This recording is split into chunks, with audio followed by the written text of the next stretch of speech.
The single responsibility principle is one of the solid principles in object-oriented programming. This patent was introduced by Robert C. Martin, and he states that a class or module should have only one reason to change. In his book, Clean Code, he emphasized that we want our systems to be composed of small classes.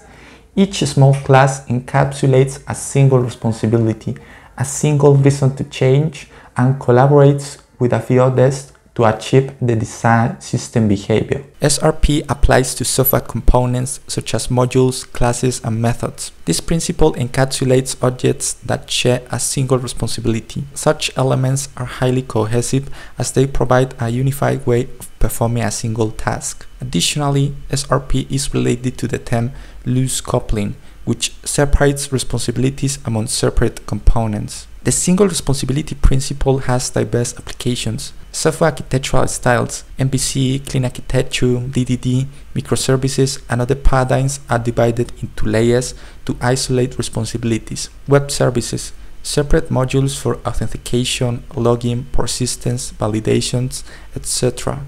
Low-level design, modules, classes, and methods are split into separate components based on how they can achieve a single task. SRP can be used in software systems such as finance, transactions and reports, e-commerce, products and payments, web and mobile, user interfaces, and APIs. The single responsibility principle aims to improve code quality and readability by separating concerns throughout the system. However, we shouldn't create excessive abstractions just for the sake of SRP. The goal is to group things that change for the same reasons and isolate elements that change for different reasons. It's time for the demo. Welcome everyone. Today we will apply the single responsibility principle in a simple but real application. On Visual Studio Code, I will add a new file, a C# class. This class with name user service, which will contain a single method called addUser. This single method will be the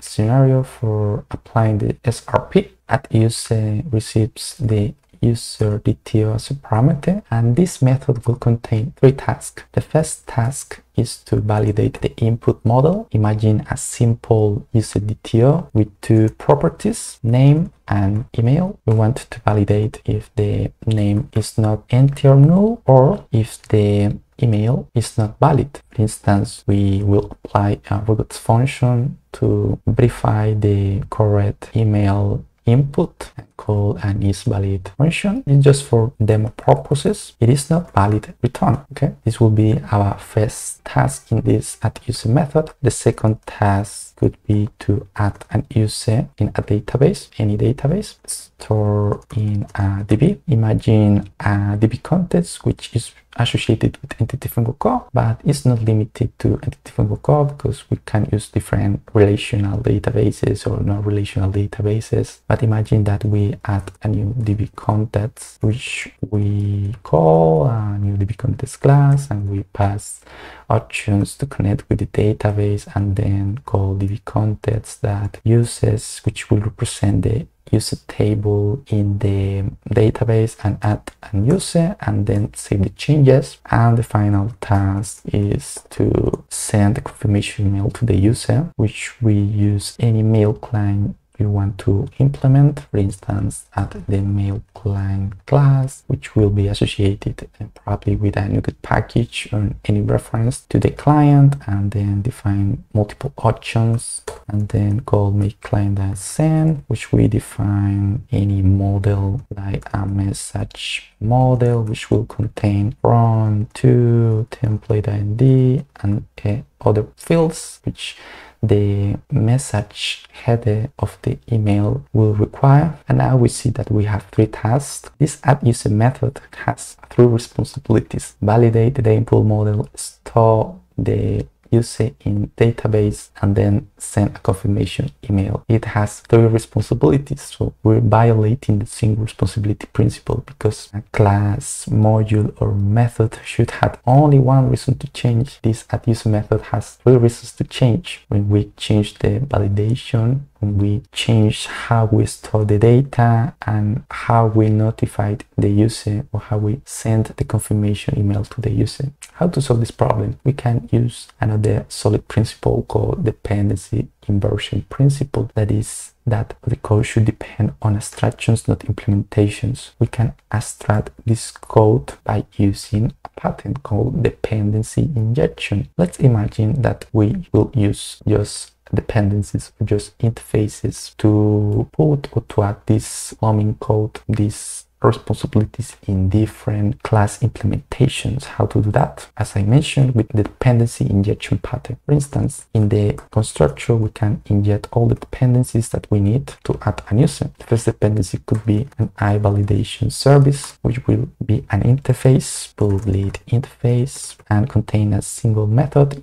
Just for the purposes, that will be a bool method that validate the user. We pass the user detail. Okay, this is not a record, this is the name of the class, and this is the code itself. Okay, user detail to validate the input model, and in the class implementation we implement the interface and add all the plumbing code as we see here. The second dependency would be the iDatabase service, which will handle all the DB context logic or all the external database dependencies to add a user. So let me add this iDatabase service interface. Even we can add this iDatabase service as a generic type to handle multiple entities, or to add different types of entities using generics. So for instance, we will return the type when we add a new entity. Okay, this is a generic type, so we pass the user type, the user class. Let me add an user that will be the entity that matches or that maps with the table in the database or in the collection or any database you have, the model, the entity of the collection, and just add a new property called ID. Okay, so we have the database service, and finally probably an iNotification service or iEmail service to handle all the implementation about notifications. So let me add an interface, notification service, and then add a method called send confirmation email, which we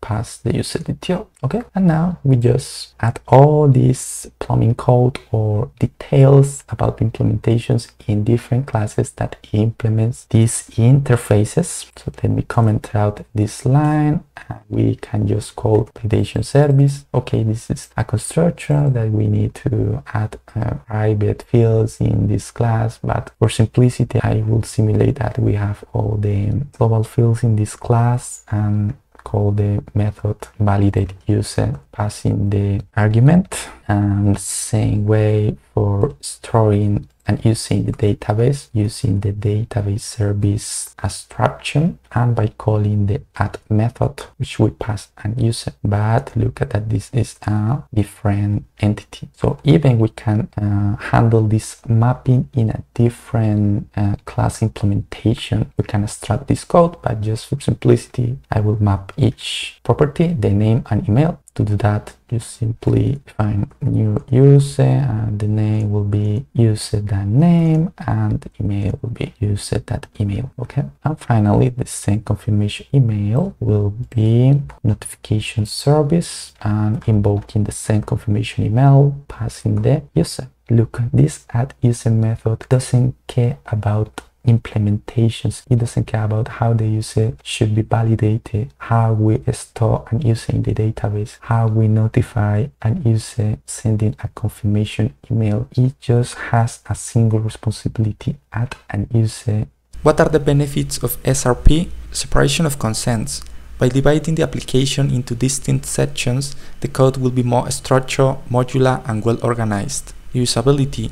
Modules, classes, and methods can be shared across different contexts as they offer well-defined functionalities and are independent of other components. Maintainability. Components with a single responsibility are easier to understand, modify, and extend, making them less likely to introduce bugs. Testability.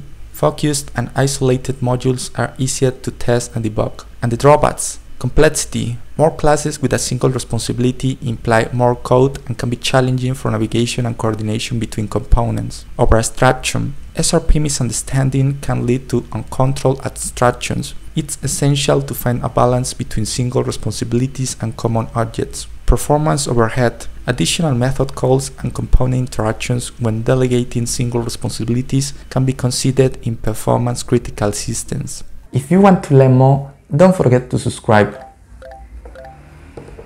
May the code be with you.